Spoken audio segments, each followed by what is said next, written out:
Oh, there's nobody doing that here. No, I don't see any of them. Well, the person who is not going to go there.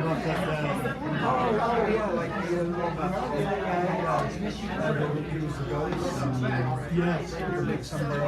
Right. Yes.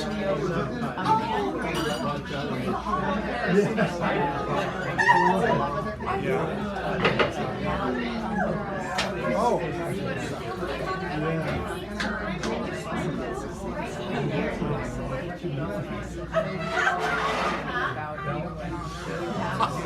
All right. Well, you're here.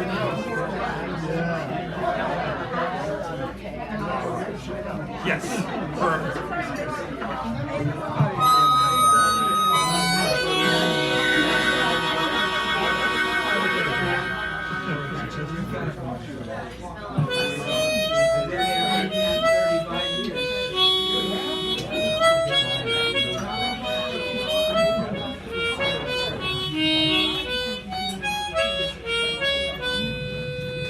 I just composed.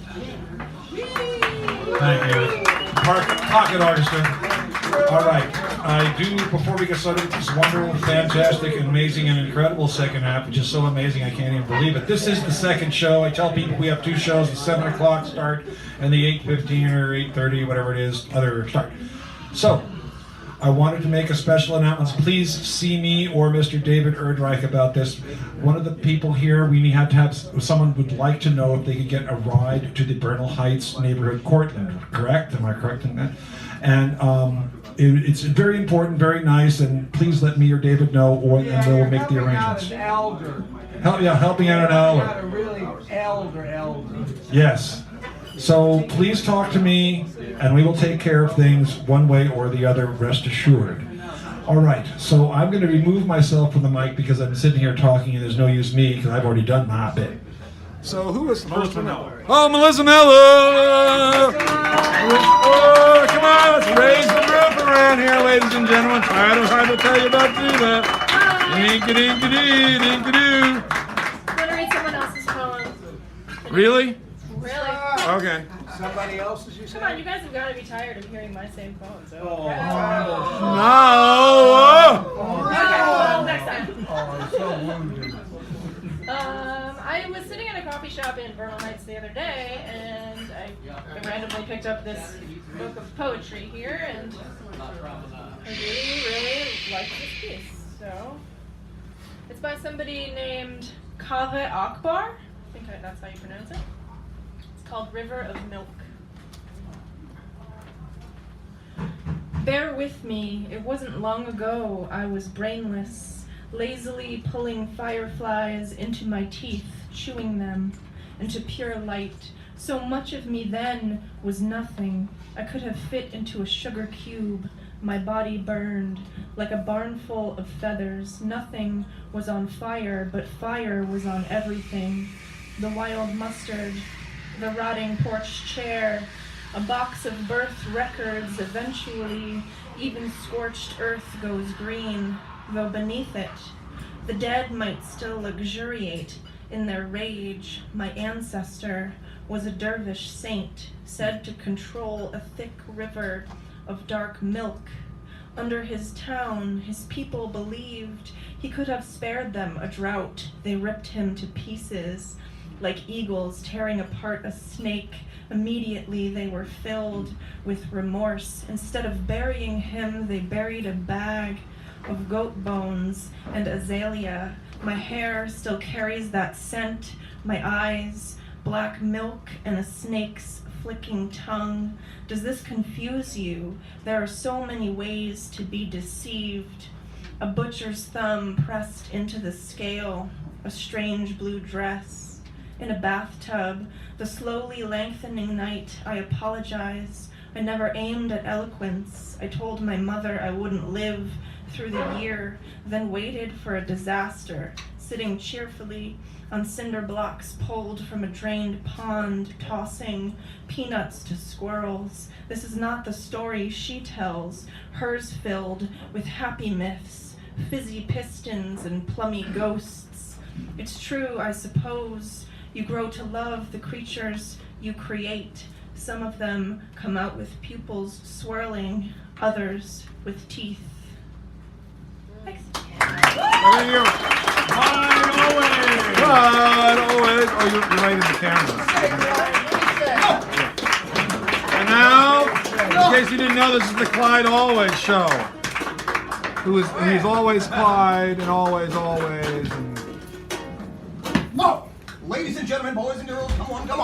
Come on and step right up, folks. Come on, grab yourself a front row seat before they're gone. They're going fast. You don't want to miss this. It's time for another exciting installment of the Clyde Always Show with me, your always clever, always handsome, always charming host, Clyde Always. And I ain't no common carnival barker. I am the Bard of the Lower Hay. Yes. Yeah. And this is an address to a cheeseburger.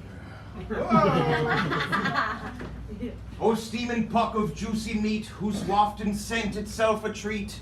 In winter's chill or summer's heat, we dainty daughters, ragged sons, we burly dudes and chicks petite do long to squeeze your spongy buns. What rugged rancher bred the steer? What rabbi blessed this pickle spear? What garden grew this lettuce clear? What baker raised your crown of gloss? What milkmaid made your cheddar cheer? What wizard whisked your special sauce? Stacked tall you are, and standing there like Willis Tower in the air, takes all my teeth your frame to tear, and scoff we now at Johnstown flutters from your heart so rich and rare. Explodes a spurt of greasy blood. Let Englishmen eat mushy peas. Give sushi to the Japanese. Let Frenchies gnaw on froggy knees. Let Saudis keep halal all day. Yeah. Let pygmies munch termites and bees. Let all the vegans waste away. We crumple now in beefy bliss as forks and knives we just dismiss. Our dripping fists we lick and kiss. May all else deem us savage. Crude Americans agree on this. You, burger, are the perfect food. Tonight's episode of the Clyde Always Show has been brought to you by the following.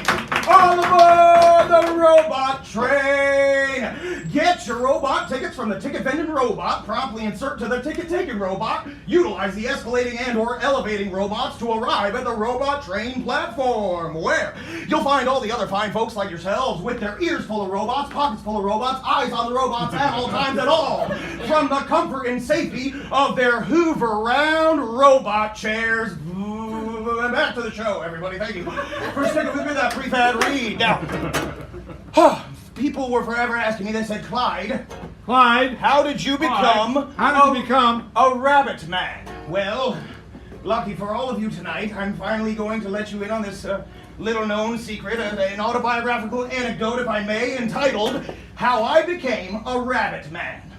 Rabbit burger. Ooh. Oh. Yum, yum. That's enough out of you. Pipe down, everybody. Jesus, I'm trying to recite some poetry for you. Anyway. Near a lifetime ago, when my beard didn't grow, I guess I was 20-odd 5. I was skating through grime at that terrible time, had for nothing to hope or to strive, slinking all through the slums, dodging hookers and bums on my way to the neighborhood dive. When, then, what should occur but a volley of fur, little bunnies, they fell from the sky. Did I marvel a bit, saying, no fucking shit, and to catch one I figured I'd try, but by all lucky charms, falling right in my arms, was a buck with a glint in his eye. So I gave him a poke, and this rabbit he spoke. He in rattling baritone said, Bonnie B, Bonnie Boo, Bonnie Bump, Bonnie you. Then he bit me and quickly he fled. Hell, it hurt like a bitch, so I yelped with a twitch, feeling ticklish up on my head, and they started to sprout, crawling up, creeping out, dashing all of my sorrows and fears. From my noggin they rose, how they did no one knows, but I crumpled in jubilant tears. It was obvious that either side of my hat were magnificent floppity ears. Thank you, everybody.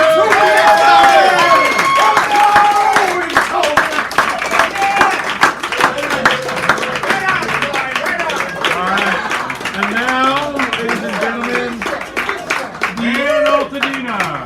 Don Altadena, the esteemed, it's all right, the esteemed and wonderful, the Mavis and Margaret Hill. Then we got Rob, Edward, Mike Hugh, Richard, Nathan, Minnie, Tommy, Hal, Evie. Just to let you know who's coming up. And try to keep your time considerable to the considerations of considerable considerations. And now, the magical and mystical Dawn Altadena. Happy National Poetry Month! Encapsulate this!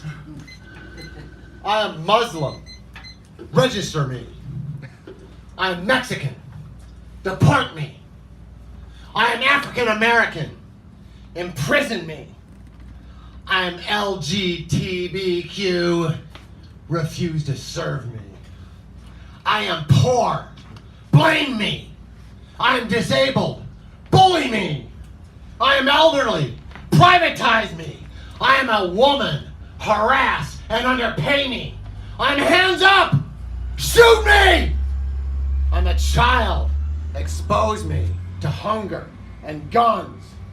I'm homeless. Ignore me. I'm sick. Uninsure me. I'm indigenous. Pollute me. I'm a veteran. Voucher me. I'm American. Lie to me.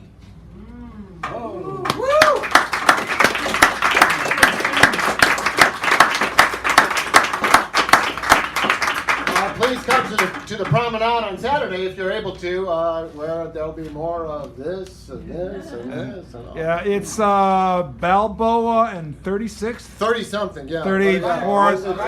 It's the end of the Western world. Right across from the Balboa Theater. There you go. That's your landmark. So. More intimate than sex. More personal than breath. More real than now. More universal than anything. Let's go there. Now. Thank you, Don. Rob.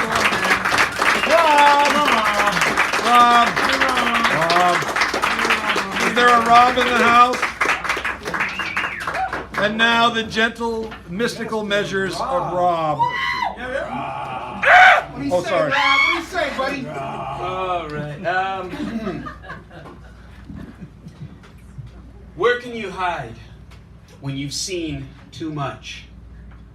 Like a quadriplegic handed a crutch. Where do you go when you've dived below and you understand all that you'll never unknow? Can anyone escape their own mental jail that is lying in wait when we tear off the veil? Nice.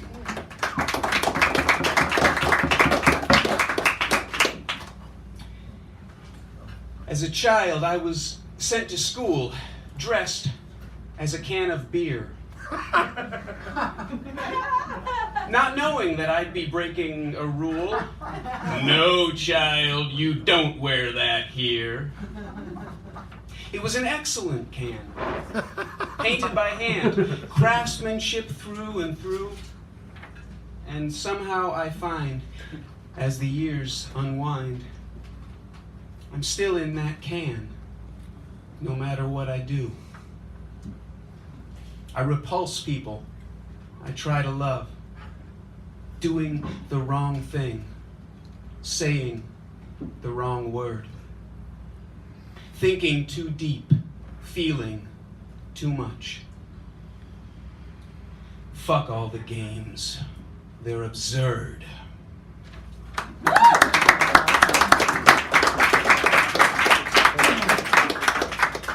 This is called Drunk Driver.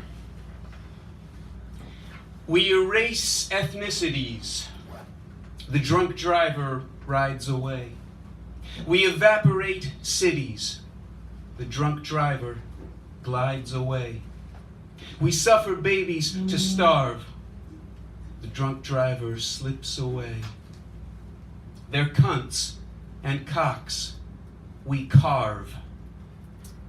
The drunk driver rips away. Sentient species we slaughter. The drunk driver peels away. We rape somebody's daughter. The drunk driver squeals away. We say God has a plan. The drunk driver stumbles away. We say God is a man.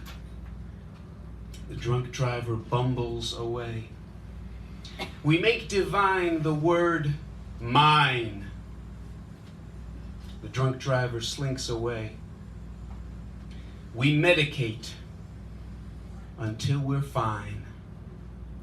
The drunk driver drinks away.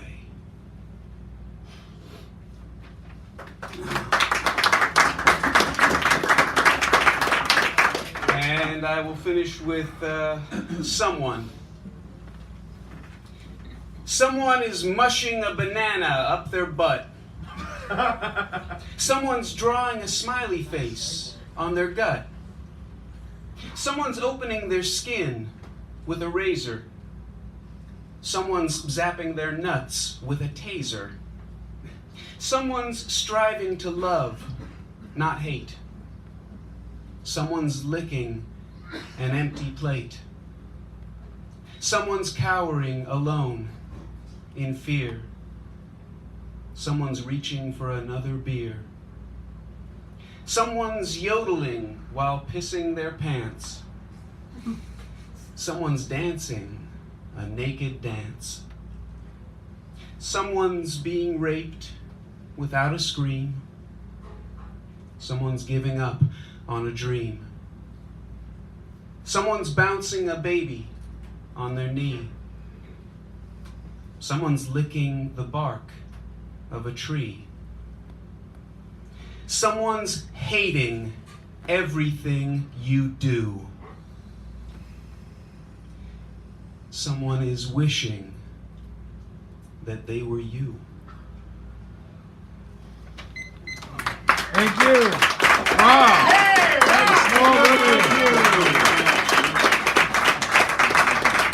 We got him. Here he comes. Give this man a round of applause, ladies and gentlemen. He's an upcoming feature here somewhere in the upcomingness. And like I said, I'm telling everybody, try to keep your time a little focused, because I want to make sure we get everybody in with not nary a scratch. The wonderful Ed MyQ. The turning. I entered the slow pulling, came west with the sun. Drawing the curtain behind me, I face again to this shore, listening under the marmalade waves for the unforeseen form of the answer, like a gull gliding in this sea of colored dust left behind with the lights in the water.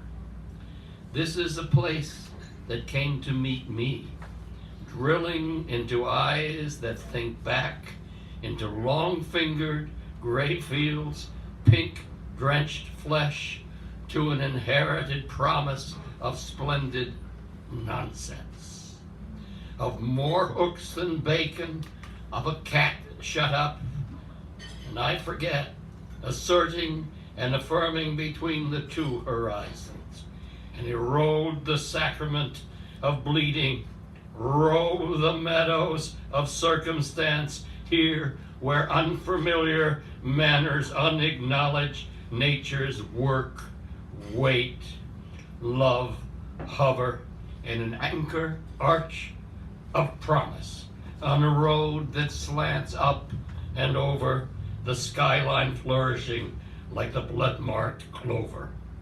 The tide tugs at different ideas about the incredible, faster, light, more flexible, frantically cadenced view of the sun that splinters like a stone drifts the way the gods died in our sleep.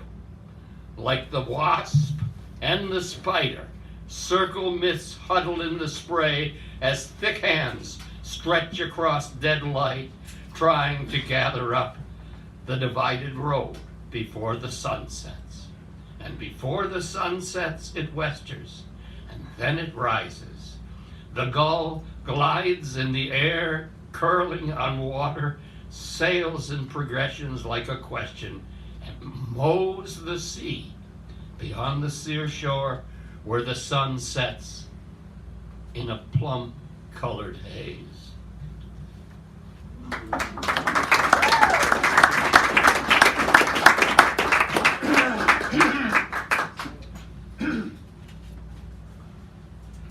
October breathes in May.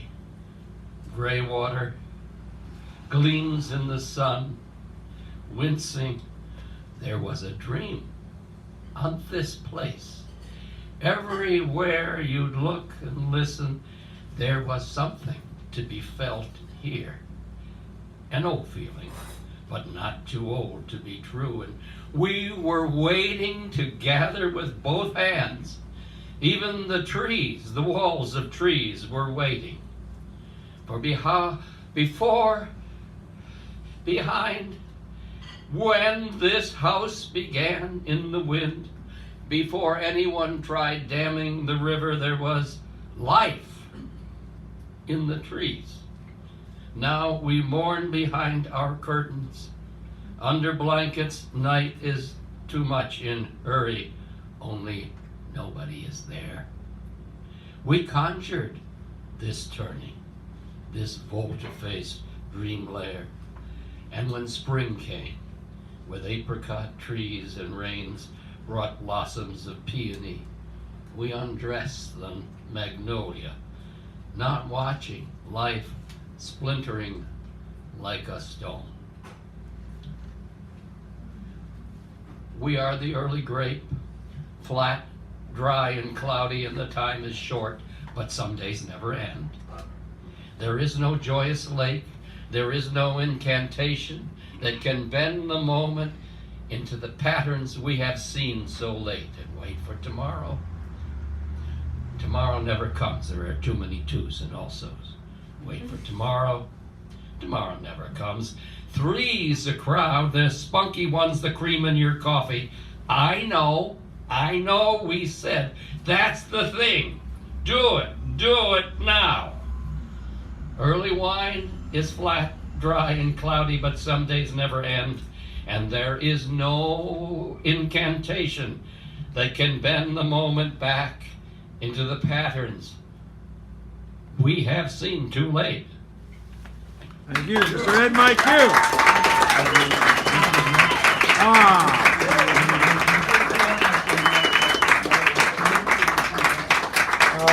Dr. Richard May to the microphone, please. Our mini feature of the evening.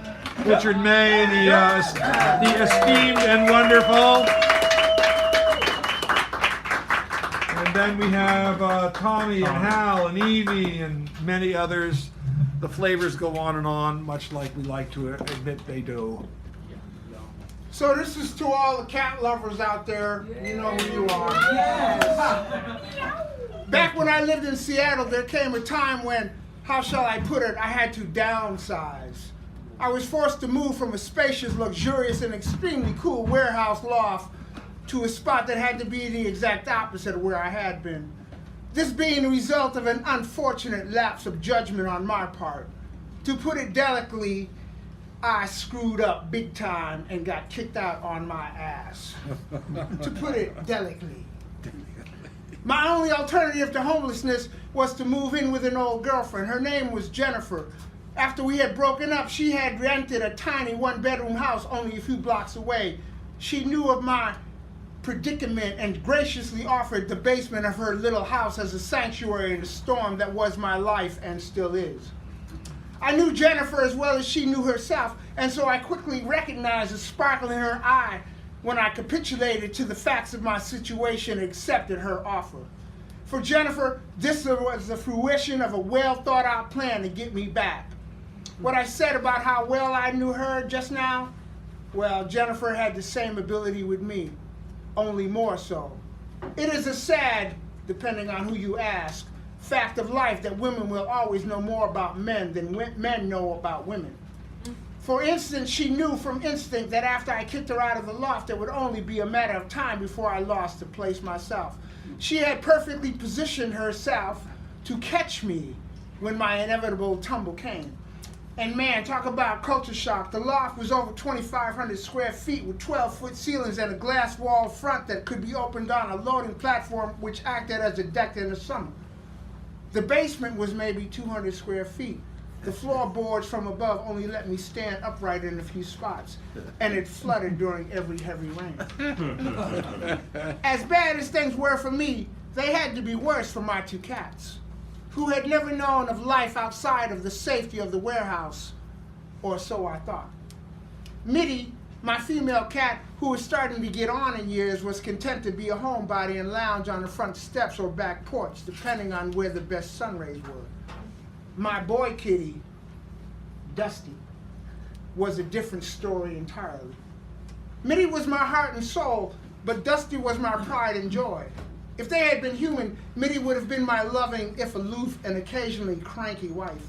Ow. And Dusty would be the son that I never had. The son that turned out to be just like his dad, only better somehow. Perhaps because he had none of the responsibilities of the father. Perhaps because his only obligation above was loving his parent, was to have an adventure and procreate. Look askance and laugh if you will, but you would be wise to hold your judgment until the tale is told. About 2 weeks after I moved in, Dusty disappeared.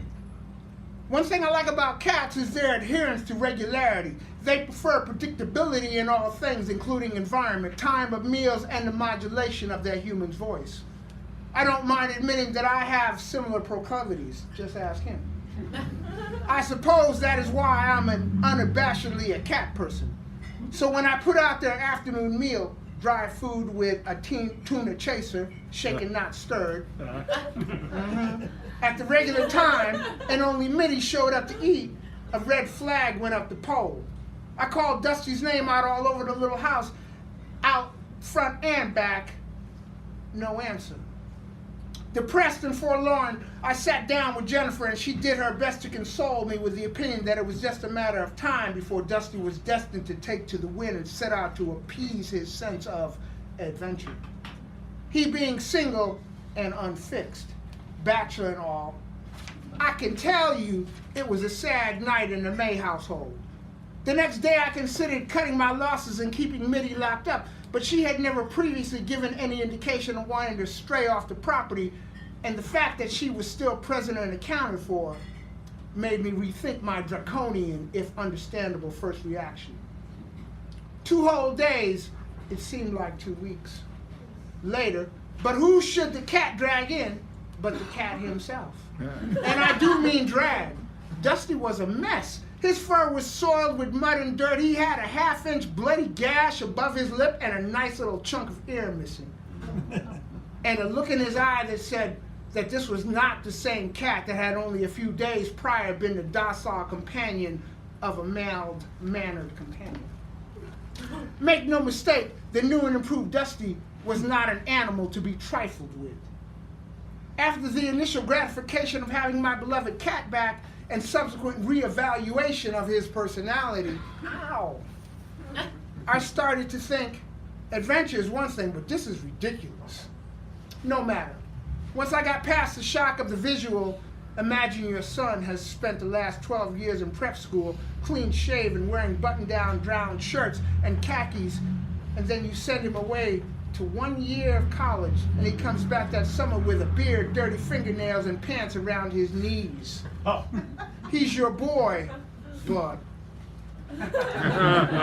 no matter, I was happy to have him home.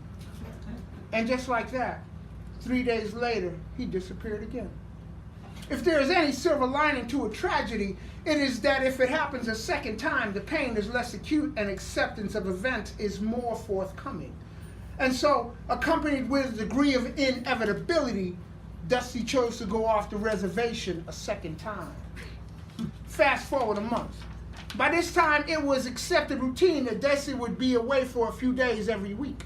It became a running joke between Jennifer and I about how our cat would go on business trips.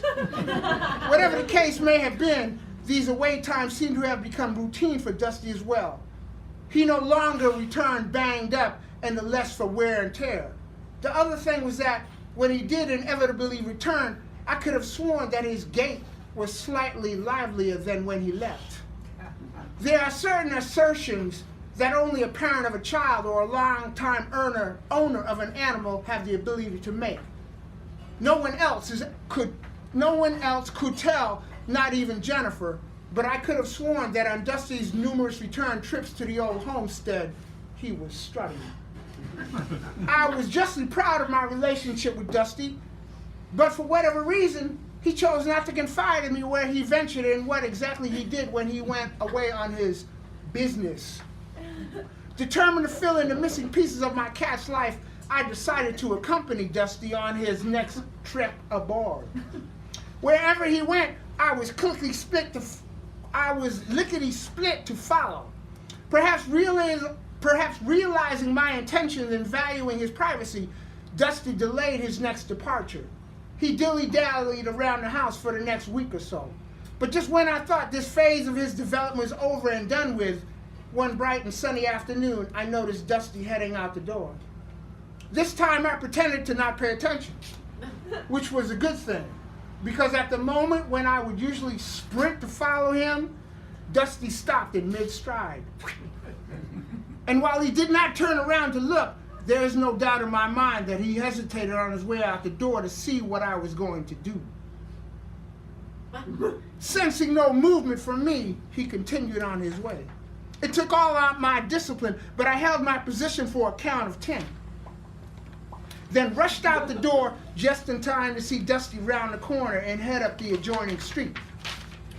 One of the things I liked best about my new neighborhood was that it was 100% residential. No buildings over 2 stories tall, plenty of back alleys and yards.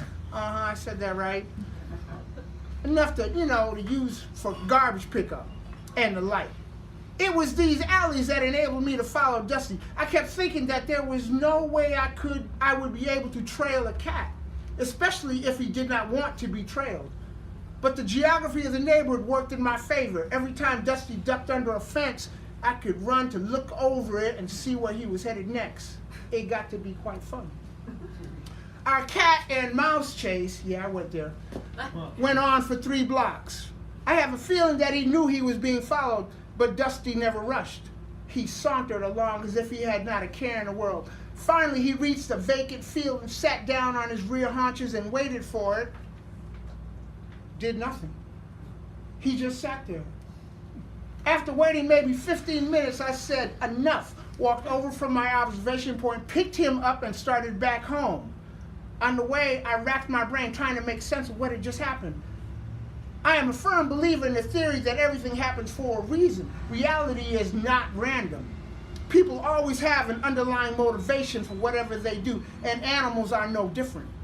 If you see an animal do something, even a domesticated one, know that that animal has a purpose in mind. Okay, I thought, there has to be a reason for him stopping in this particular spot. But for the life of me, I couldn't figure it out. No sooner had I returned home and dropped Dusty to the ground, he headed out the same way as before. Still not running, and this time, he did not seem to care if I followed or not. Fine, I will play your silly little game. On a hunch, instead of following him, I walked directly to the vacant lot where Dusty had previously gone. This time, I got there before him, and to show my annoyance with not being able to figure out my cat, I sat in the exact same spot where he had and turned to look in the direction Dusty would come from. That is, if he were coming back. Sure enough, within a few seconds, I could see Dusty poke his head through an opening in a nearby fence. To my amusement, once Dusty recognized me, he did not hesitate. He was very calmly walked up and sat down right next to me. No acknowledgement, no hello, no rubbing his hindquarters on my legs, soliciting strokes, nothing. Well, I thought, 2 can play at this game. I can only imagine what a passerby might think if they witnessed such a bizarre scene as we were enacting that day. A grown-ass man and his cat sitting next to each other, both making every effort to pretend the other didn't exist. Me. What cat? I had no idea there was a cat sitting next to me. I don't even like cats. My God, they use their tongues to clean themselves. Dusty. What human? I had no idea there was a human sitting next to me. I don't even like humans. My God, they use water to clean themselves. Don't let anyone ever tell you different. If a cat wants to win a staring contest with you, it will. Now imagine the cat in question doesn't even have to be looking at you to win. Cats have more patience and determination than a beach got sand. Given the dwindling chances that I would prevail in this grudge match of wills between man and animal, I decided to cut my losses and pretended that I heard my mama calling me. It didn't help that it had been raining that day before, so the ground was still slightly damp and my legs were starting to fall asleep. Yeah, I'm not proud. I'm claiming hardship. Dusty. A TKO is still a TKO, chump! As I rose to go, I chanced to look in the direction that Dusty had been facing. What I saw stopped me in midair. It was a large, ornate Victorian painted in vivid shades of pink and green with a huge bay window over the entranceway. In my stubbornness to upstage my cat, I had failed to notice this faux mansion before now. But once I looked at it and sat directly behind Dusty at his head height and matching line of sight, there was no mistake. Dusty was gazing unswervingly at the house and into the main window. I plead guilty to the charge of overly anthropomorphizing my cats, but come on. I draw the line at believing that cats appreciate neoclassical architecture with Rococo accents along the balustrade. But if not that, then what? I may have lost the battle, but I was determined to win the war. I sat back down, this time in a position where I could see exactly what Dusty could see. 10 minutes went by, no activity that I could see. 15, 20, a half hour, and then finally something. 2 small children materialized in the window, one from each side. Because of the curtains and the elaborate framing, the view reminded me of a vaudeville stage. As I looked closer, the children appeared to be wearing similar clothes. The show went full-on burlesque when I realized to my astonishment that they were indeed twins. It got creepier still. The twins had the same haircut, a blonde Dutch boy bowl cut, the same clothes, and were playing with identical dolls. The children looked to be toddlers, but their hand movements belied any assumption of their age. With precision and synchronicity, the twins choreographed a dance for their prospective dolls that would have made the great Merce Cunningham envious. I have vague recollections of television puppet shows along the lines of Punch and Judy and Kukla, Fran, and Ollie. These memories have a warm and fuzzy glow about them. But just as I had let my sanity prevail previously and realized that my cat had no interest in restored Victorian mini mansions, it was even more ludicrous to think a puppet show performed by a couple of Village of the Damned rejects would hold the attention of a cat. Any cat. Richard, we have to go. Right. You've taken 15 minutes instead of 8. Thank you, Richard May, ladies and gentlemen. Mini of the evening. Tommy, Dummy, Evercolpica. And then we got Evie, we got Joffrey Cook, Greg Pond, Hal. No, we got Hal next. Hal, you're next. All right, just so you know. Okay. Thank you, Tommy. Moonlight Serenade was always the closing song at Bishop Newman High School's Saturday night dance. The short, stocky brother with the crew cut and white robes that were never long enough to cover the bottom of his cuffed black pants walked through the dimly lit gym with a wooden yardstick that he never let go of. If he thought a couple was dancing too close, he'd slide the piece of wood between them, a sinister smile on his pale, smug face. The first time, they got off with a reprimand. If they were repeat offenders, they'd be banned. The girls were from St. Maria Goretti High School. They came alone or in small groups. They were checked at the door to make sure their skirts hung below their knees and that their shiny patent leather shoes weren't reflecting anything. The priest claimed they acted like a mirror and horny boys could see up their skirts. I stood against the bleachers where the losers were, staring at one particular boy. He always had a partner for that final dance. Had partners all through the night. I seldom did.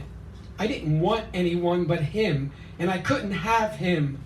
I came to try to fit in, be normal. I knew my parents wanted me to bring home a girlfriend, wanted me to be like all the other boys, something I just couldn't do.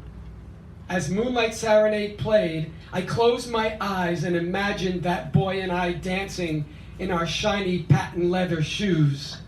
Our bodies so close, no yardstick could pry us apart. When the music ended, I quickly wiped wiped away the tears in my eyes and headed out the door into the night. The walk home, the longest and loneliest of my life.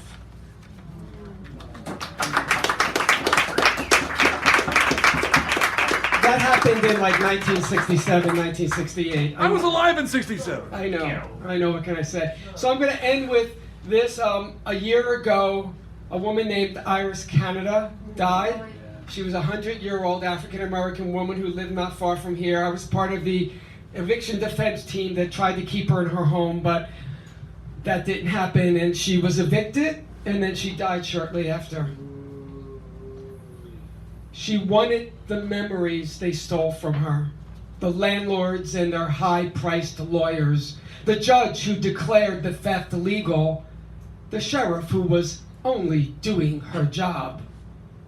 She wanted the photos, the memorabilia, her husband's paintings, the dreams and the longings, the 6 decades within those walls, knowing every inch of every room, the laughter, the tears, the family and friends, the things that make boards and windows and furniture into a whole lot more than what they are.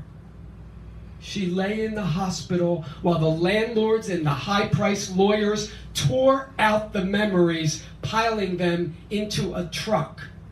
Her favorite dresses in the bedroom closet. The red sofa she sat on every night to watch TV. Even the wheelchair she sometimes needed to get around. She lay in the hospital. Her heart wouldn't stop racing no matter what the doctors did. Their drugs and their machines didn't matter anymore. The landlords and their high-priced lawyers, the judge, the sheriff, had stolen another piece of her black neighborhood, ripped out her soul, stolen her home. Thank you. Tommy Nicole Mecca. Now Robin. And then we got Evie. It looks like Joffrey Greg, Miguel, Susan. So try to keep your time, focused on that. There we go. Al Robbins. The Darkling Thrush by Thomas Hardy. I leant upon a coppice gate when frost was spectre grey, and winter's dregs made desolate the weakening eye of day. The tangled vine stems split the sky like strings of broken lyres, and all mankind that haunted nigh had sought their household fires. The land's sharp features seemed to be the century's corpse outlent, his crypt the cloudy canopy, the wind his death lament. The ancient pulse of germ and birth was shrunken, hard and dry, and every spirit upon earth was fervorless as I. At once a voice arose among the bleak twigs overhead, in a full-throated evensong of joy illimited.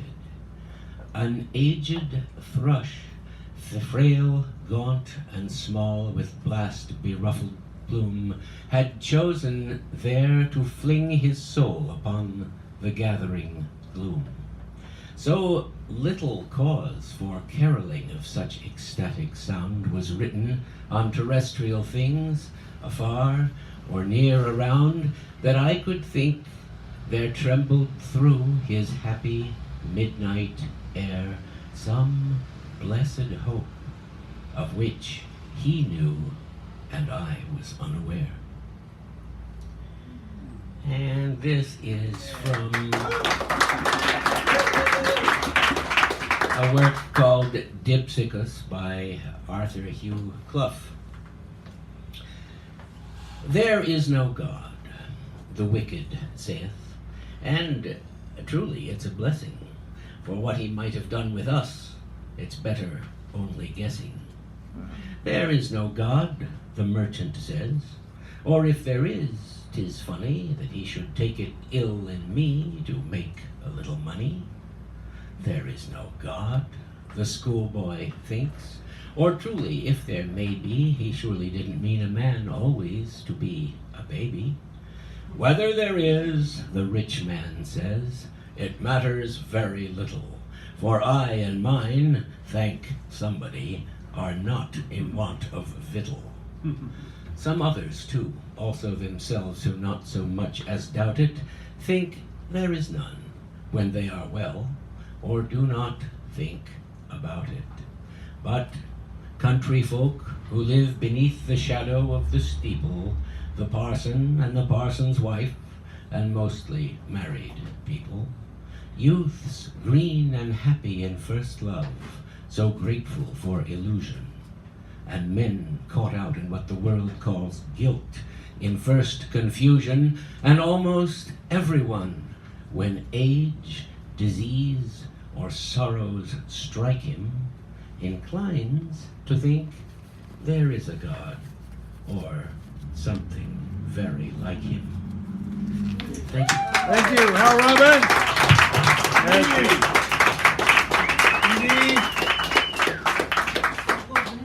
Edie, and then is Joffrey Cook still here? I think he left.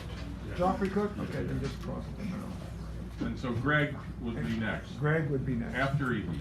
Yeah. Should this be higher, or can you? Just get really close. Get really close. Okay. Very good. There you go. Okay. We're talking about the Trump time, and this would happen the morning after. And it's for 4 of my nieces, 2 left out, but it's called Girls, and there are 3 parts. Sophia in the morning, November 9, 2016. Sophia, come closer. Sophia on the way to school. Sophia drinking orange juice. Sophia and a toasted bagel. Sophia in my arms. Sophia in her dream of the future. Sophia, come closer. Good morning, it's 1933. Good heavens, my sweaters and underwear tear when I rip clothes from the rattan luggage on the run. On the run, good heavens. So, chutes and ladders, then the long road alongside. What color to draw the sky? Girls. She is ashamed in school in Canada, grief trans-border. The other lives near Southern Texas University. Why bother? Her posts on Facebook. Tired humor, stunned. Another coder in skinny jeans and socks of riot, saving cats from the street. The morning after, November 9, 2016.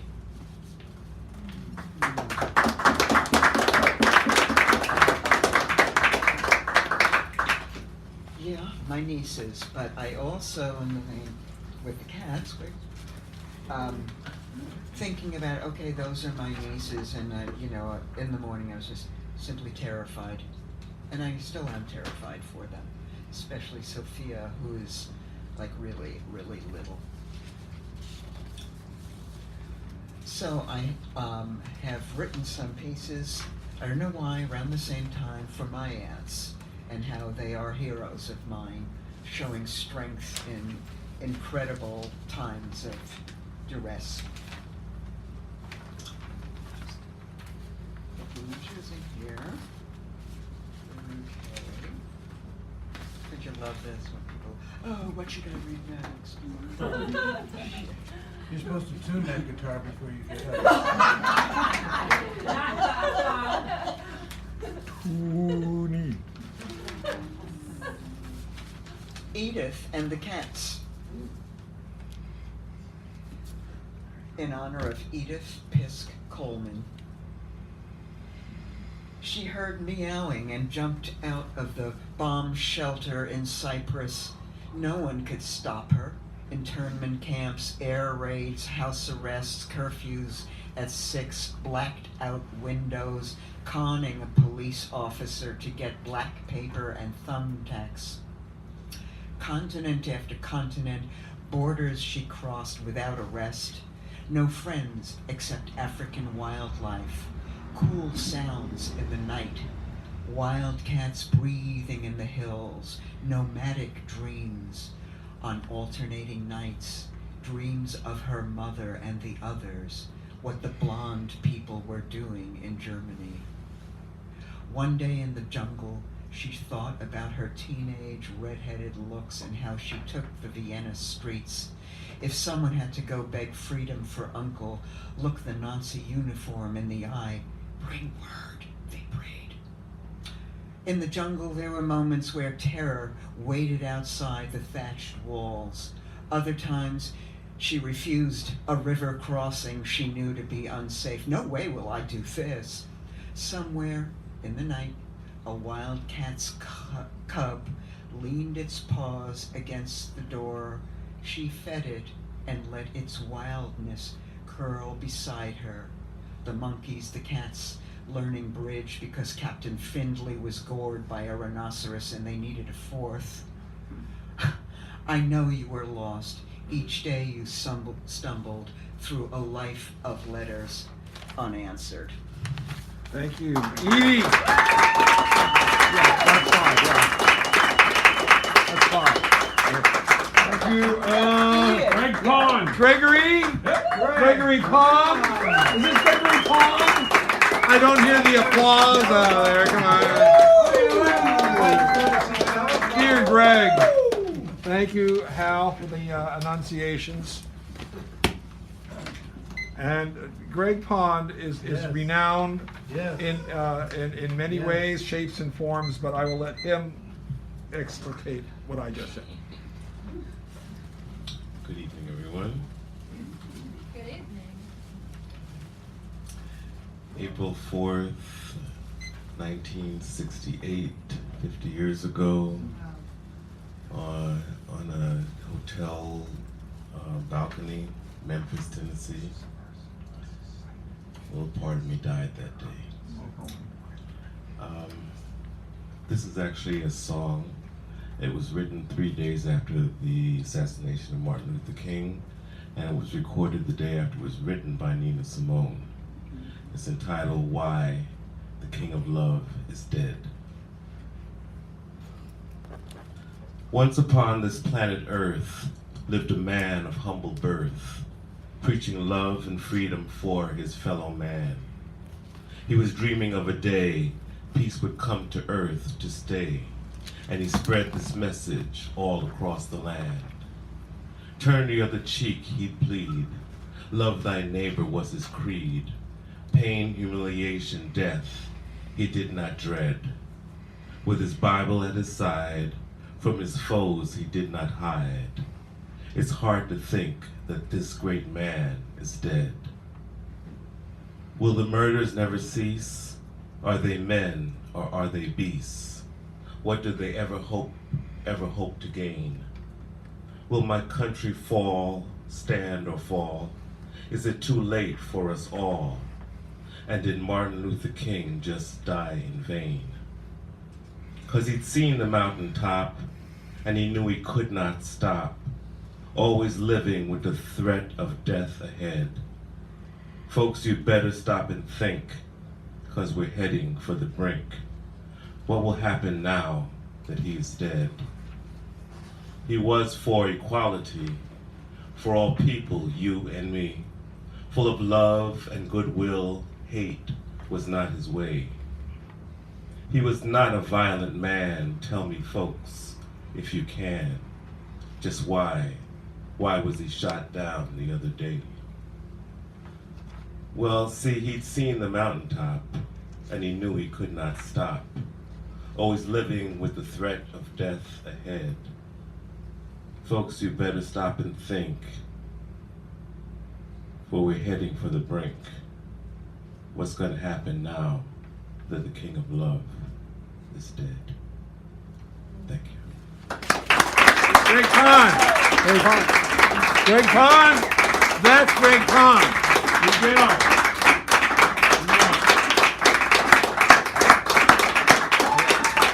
Followed by Susan, and I'll help you, Susan. Okay. Are you? This is not your first time here, No, right? no. Oh, okay. Because otherwise we do the whole gamut of things.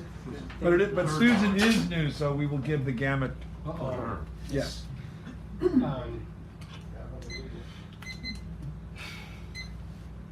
The soft flutter of butterfly wings, the serene chirps of birds from all directions, the warmth of the risen sun kissed the back of my neck, a cool gentle breeze,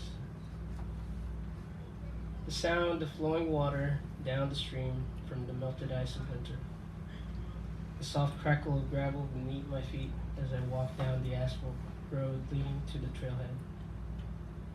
A distinct cry from a raptor repeatedly cut through the springtime symphony like a scalpel on iodine-lathered flesh. There are butterflies everywhere, busying themselves, flying from flower to flower, performing their duty as pollinators. A life of beauty, short-lived, an existence of servitude unbeknownst to them. Dried acorns the size of ostrich eggs litter the path. And I find myself sitting in the middle of the woods, by the stream, pondering what it is I wish to do and who I need to be. Why do I have misery? Why doesn't it go away? Why does it pester me? I look upon the surface of the flowing water, my face distorted due to the constant stream. Alas, stillness is what's needed in order to see myself as I am. In stillness, I find my true self. Thank you. Okay. Thank you, Miguel. And now we're going to make a little special arrangement here. We're trying to get her so she's right under the light because so she can see what she's doing. And I'm going to move this back so we're not. Thank you, Greg. I'm going to move the microphone. Yeah. And then I'm gonna Is put there a myself. I got where a you're comfortable. flashlight, does that Okay. help? No, this light's yeah, good. we practiced we've this worked on arrangement, this. and now we're specifying the particulars, specifications. Let's try And to then speak as much into the Val, microphone as possible. you're going to be Don't- next because you're good. Melissa is the You're good. closer. Just so you know. I know. That's what I'm saying. Trouble Town. Oh, can we have a round of applause? Oh, yes, wait a minute. This is her first time here. First time here. First time here. We do this.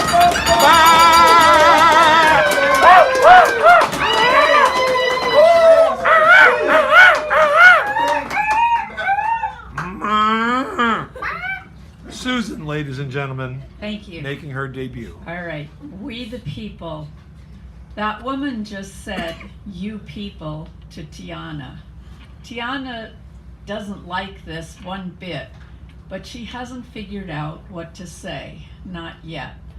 Perhaps you have been caught and tagged as one of you people. Perhaps you don't know what to say either when the you people net ensnares you. What do you people want? Why can't you people understand? You people always overreact. Sometimes the snare is hidden under flowering vines. You people have such clean hair, are so smart, have such rhythm. and are so polite. You people never ask for anything, can shoot hoops like no one else. You people, we the people, you people, we the people. We the people longing for that more perfect union. Oh.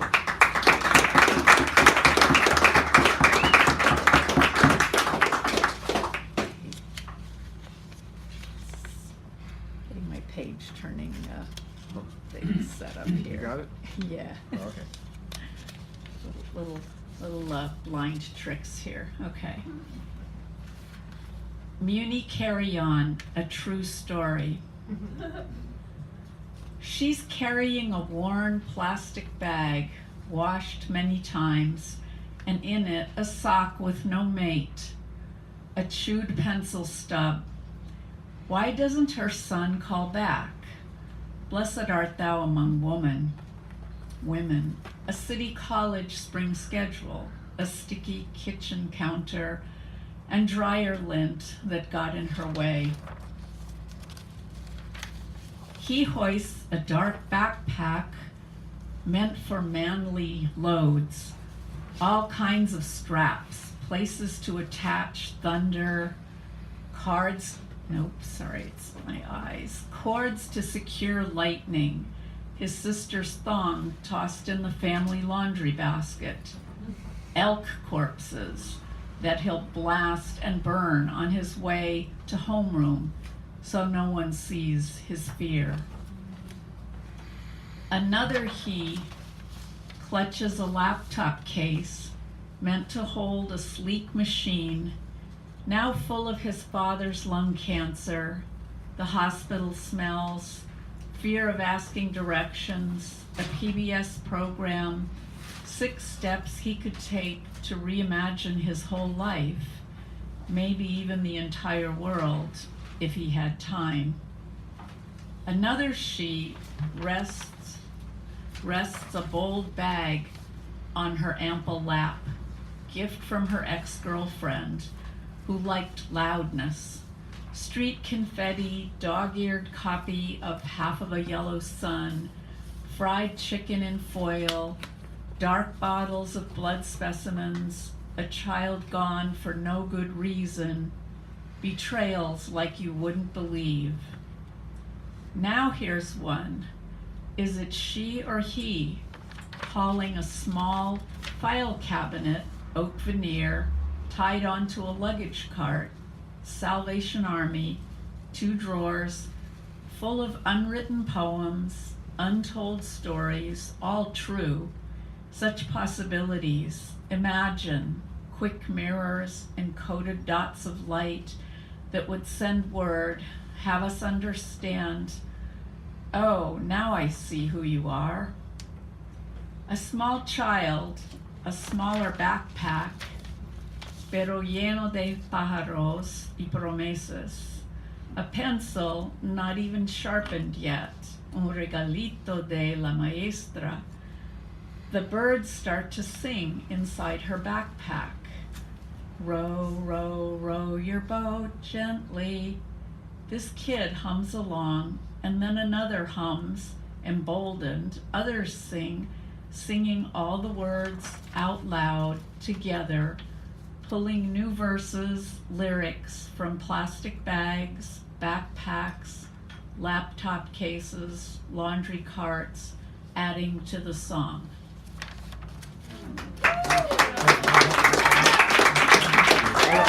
Thank you. A newbie. Yeah. And this is the person that needs a ride to where was it? Where was it again? Bernal Heights and Cortland area. And now Or somebody busing the 21 and the 20. or someone who's going to use that bus, please talk to her and or me so we can organize that. And now Val Ibarra will, you did bring a poem. I did bring a poem. And she's going to make a special announcement and a poem. So 2 things. Double Val. This is Global Val. Every Friday, 3 to 6 p.m., right? 3 to 6 p.m.? Yeah, 3 to 6 at Mutiny Radio every Mutiny Friday. Radio. Live streaming audio poetry to the world, and she is the person who knows all about that. And I want to, the special announcement, I want to invite everybody. I don't have a flyer, so I wrote one. City Hall, for the 13th year in a row, will be celebrating National Poetry Month on Thursday, April 19th. Poems Under the Dome. Poems Under the Dome. The biggest open mic ever.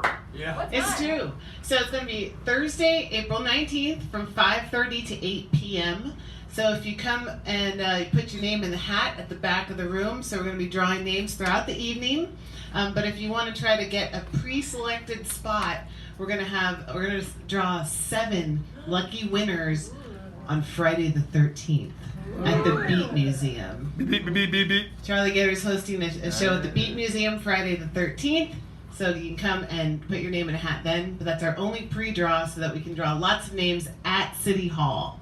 So City Hall, Thursday the 19th, 5:30 to 8 p.m. poemdome.net.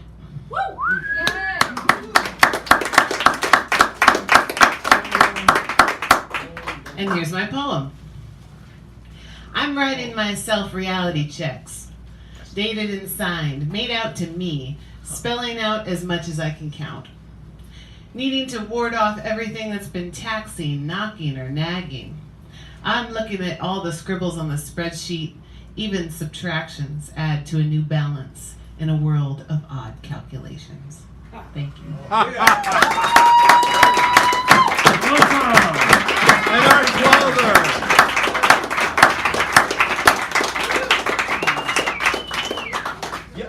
Just so you know, what she's doing, this is one of the non-book prizes, the last word. She opens the second half and closes the show. This is what the last word does. The clincher, closer, super duper bulldozer, as I like to call it.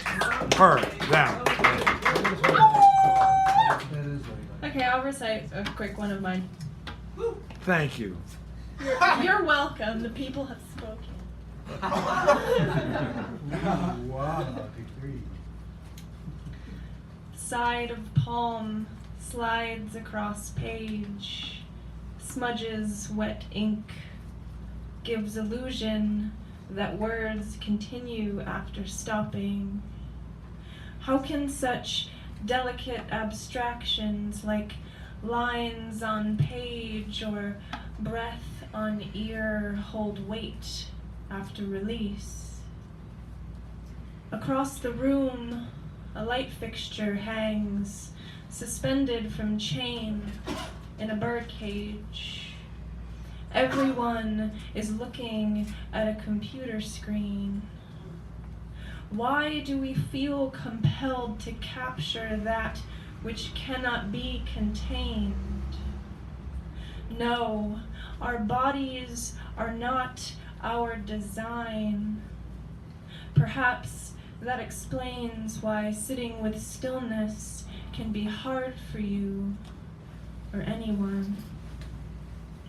Outside, the sky is falling monotonously. Until now, I never noticed how water droplets collected on windows reflect tiny upside-down likenesses of the world. Until now, I never noticed how love is a perpetual mix-up between a bridge and drowning and floating away in every direction.